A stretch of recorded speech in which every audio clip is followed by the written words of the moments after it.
आज हम आपके लिए लेकर आए फ्रेंड्स किचन की कुछ खास टिप्स हैं जो कि हमेशा हमें काम आती हैं। और अभी बारिश का सीज़न चालू हो रहा है तो इस समय पर अक्सर कुछ सामान जो हम स्टोर करके रखते हैं इसमें लूरी होने लगती हैं या फिर कीड़े घुसने लग जाते हैं। तो उसके लिए मैं बहुत ही बढ़िया सी टिप्स लेके आई हूँ फ्रेंड्स। यहाँ पे हम थोड़ा सा हींग डाल देंगे। हींग की स्मेल से एक्चुअली होता क्या है कि कीड़े नहीं लगते हैं। साथ ही इसमें ऐड कर देंगे थोड़ा सा नमक। इसी तरह से हम अगर हल्दी, मिर्ची और जो भी आप चीज़ें स्टोर करके रखते हैं पाउडर वगैरह, तो उसमें भी आप इस तरह से डाल सकते हैं, बिल्कुल भी ख़राब नहीं होगा। तो आप जब भी आप मिर्ची, हल्दी रखें तो अच्छे एयर टाइट कंटेनर में रखिएगा, बिल्कुल ख़राब नहीं होगी। तो मैं यहाँ पे इस तरह के बॉर्नवीटा वाले होगा या कॉम्प्लान वाले जो भी बॉटल रहती हैं कांच की, मैं उन्हें फेंकती नहीं हूँ और उसी में मैं बहुत सारे सामान रख देती हूँ। नेक्स्ट टिप्स हमारी ये है कि धनिया, मिर्ची या कोई भी पत्तेदार सब्जियों को ज़्यादा लंबे समय तक स्टोर करके कैसे रखें। तो उसके लिए मैं यहाँ पे आपको बता दूँ, इस तरह के बैग्स आते हैं। जब भी आप कोई सामान खरीदने जाते हैं दुकान में तो इस तरह के बैग्स मिलते हैं, तो इसे आप फेंकिएगा नहीं। इसमें आप इस तरह से पेपर के आकार में कट करके आप ये सब्जियों को रख सकते हैं। तो इस तरह से फोल्ड करते हुए आप अगर रखते हैं तो धनिया आपका बहुत दिन तक, 15 दिन तक आप इस धनिया को रख सकते हैं, बिल्कुल भी ख़राब नहीं होगा।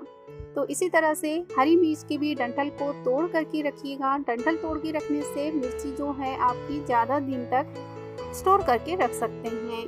इसी तरह से कोई भी पत्तेदार सब्जियां जैसे मेथी, पालक वगैरह हो गई, तो इन सबको भी आप तोड़ करके इस तरह से अगर आप रखते हैं तो इससे क्या होगा कि आपकी जगह भी कम घिरेगी फ्रिज में और ये सेफ रहेंगी। इस तरह के एयर टाइट कंटेनर ले लीजिएगा और इसमें इस तरह से जमा के अगर आप रखते हैं ना तो बहुत दिन तक सेफ रहेंगे। नींबू अगर आपके पास ज़्यादा हैं तो क्या करें, इसमें थोड़ा सा कोकोनट ऑयल को इस तरह से लगा के रखिएगा तो नींबू जो हैं ज़्यादा दिन तक एकदम फ्रेश बने रहेंगे जैसे कि वैसे। इस तरह का आप कोई भी एयर टाइट कंटेनर ले लीजिएगा, बंद करके आप फ्रिज में रख दीजिए। तो ये थी हमारी सेकेंड टिप्स। अब आती है थर्ड टिप्स, क्या है देखते हैं। ये जो फ्रूट हैं, अगर जैसे आप मैंगो और जो केले हैं, पपीता खरीदते हैं और अक्सर पके हुए नहीं रहते हैं, तो इस तरह से आप पेपर को लपेट के रखिएगा पेपर में। तो इससे क्या होगा कि आम जो है आपके अच्छे से पक जाएंगे और इसकी मिठास भी बढ़ जाएगी। तो सेम प्रोसेस के साथ में आप कोई भी फ्रूट, जैसे कड़े आ जाते हैं, केले को भी मैंने पेपर में लपेट के रखा हुआ था फ्रेंड्स। मेरे पास जो केले थे ये थोड़े से पीले कलर के थे और थोड़े कड़े थे, तो मैंने इसे पेपर में रख दिया था। ये बहुत अच्छे से पक चुके हैं। इसी तरह से आप भी रखिएगा तो आपके केले, पपीता और आम जो है अच्छे से पक जाएंगे। चलते हैं नेक्स्ट स्टेप की तरफ। किचन में अक्सर ऐसा होता है ना, जब हम बॉटलें रखते हैं तो क्या होता है, इसमें ऑयल जम जाता है और डस्ट चिपकने के कारण ही इसमें चिपचिपापन सा लगा रहता है। तो और जब दाल या कोई भी चीज़ें हम जब रखते हैं तो उसको साफ़ नहीं कर पाते हैं, तो एक बहुत ही बढ़िया सा मैं आपको तरीका बता रही हूँ। एक डिब्बे में अच्छा गर्म पानी ले ले, कोई भी स्क्रब ले लीजिएगा जो भी आप बर्तन साफ करते हैं, तो इस तरह का आप ले लीजिए और कोई भी डिश वॉश ले लीजिए। तो मैं यहाँ पे विम बार यूज़ कर रही हूँ। तो ये देखिए, आप चाहे तो सर्फ यूज़ कर सकते हैं या फिर विनीगर और जो बेकिंग सोडा होता है उसका भी उपयोग कर सकते हैं आप। तो थोड़ा गर्म पानी लीजिएगा, थोड़ा तेज़ गर्म लीजिए और इस तरह से इसमें हल्का सा डुबोइए और इसको हम इस तरह से रगड़ेंगे। तो बिल्कुल भी आपको खाली करने की ज़रूरत नहीं है और ना ही इसके अंदर पानी जाएगा। मैं किचन में इसी तरह से करती हूँ। जब भी कुछ गंदा दिखता है मैं पकड़कर स्क्रब इस तरह से घिस देती हूँ। और इसे क्या करें, जब ये साबुन से घिस के हो जाए तो उसके बाद में क्या करें, एक कपड़ा ले ले हल्का सा गीला करके और उसको इस तरह से पोंछ ले। उसके बाद में ड्राई कपड़े से अच्छे से पोंछ दें, तो उससे क्या होगा कि ये एकदम से साफ़ हो जाएगा और इसका चिपचिपापन भी ख़त्म हो जाएगा। तो आपको बिल्कुल भी झंझट नहीं पड़ी ना कि दाल को अलग कर दें, बॉटल पूरी धुलें। तो ये एक बहुत ही बढ़िया सा तरीका है फ्रेंड्स, आप इस तरह से कर सकते हैं। तो आपका किचन में जो भी बर्तन है बिल्कुल भी ऐसे ख़राब नहीं होंगे और चिपचिपापन भी नहीं रहेगा और साफ़ रहेंगे। सेम प्रोसेस के साथ में इस बोतल को भी हम साफ़ कर लेंगे। तो इस बोतल को साफ़ करने के बाद मैं आपको इसको खोलकर दिखाऊंगी। आपको लग रहा होगा कि इसमें पानी जा सकता है, बट इसमें पानी बिल्कुल नहीं जाएगा क्योंकि आप ढक्कन को अच्छे से टाइट करके रखिएगा। तो ये देखिए, यहाँ पे हमारी बोतल जो है कितनी चमक गई है। तो इस तरह से आप साफ़ कर सकते हैं, बहुत ही आसान तरीका। देखिए बिल्कुल भी पानी नहीं गया है इसके अंदर। तो ये बहुत ही बढ़िया टिप्स है फ्रेंड्स, आप इसे ज़रूर फॉलो कीजिएगा।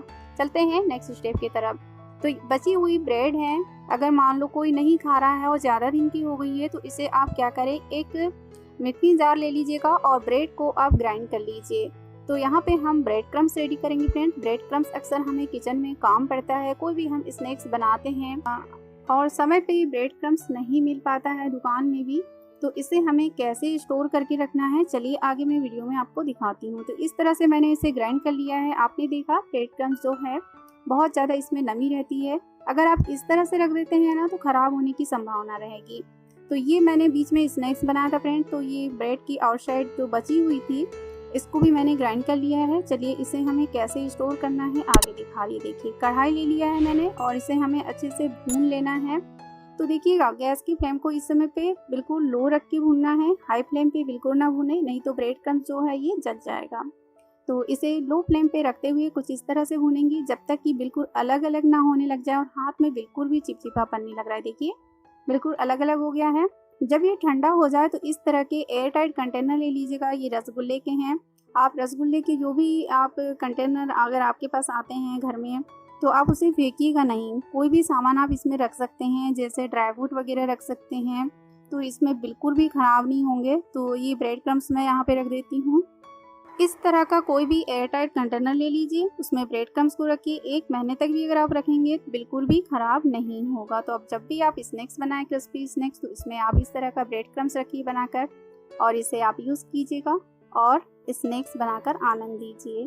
तो ये थी हमारी टिप्स। आगे चलते हैं। अगर आपके पास जैसे बटर पेपर नहीं है और आप जैसे केक बनाना चाहते हैं तो क्या करें, 2 फ्रेश इस तरह के पेपर ले लीजिएगा और अब हमें करना क्या है, एक पेज को हम रख लेते हैं इस तरह से और इसके ऊपर हम क्या करेंगे, ये जो ऑयल है, कोई भी ऑयल ले लीजिए। तो अब क्या करें, एक टिश्यू पेपर ले लीजिएगा या फिर कोई भी कॉटन का कपड़ा ले लीजिए या ब्रश ले लीजिए, उससे आप ऑयल को अच्छे से इस तरह से लगाइए और जब ऑयल लगाकर हो जाए तो उसके बाद में कोई भी सूखा कपड़ा ले लीजिए और उससे ऑयल को अच्छे से पोंछ लीजिएगा, जो भी एक्स्ट्रा ऑयल है वो निकल जाएगा। तो यहाँ पे हमारा बटर पेपर बनके तैयार है फ्रेंड्स। तो अब आपको बिल्कुल भी टेंशन की ज़रूरत नहीं है और आप केक आसानी से बना सकते हैं। तो बटर पेपर वैसे तो बहुत सस्ते मिलते हैं, अगर नहीं है तो आप इस तरह से रेडी कर सकते हैं। तो कैसी लगी फ्रेंड्स आपको हमारी किचन टिप्स? अगर अच्छी लगी हो तो प्लीज़ लाइक शेयर कमेंट ज़रूर कीजिएगा, साथ ही अपने फीडबैक देना भी ना भूलिए फ्रेंड्स।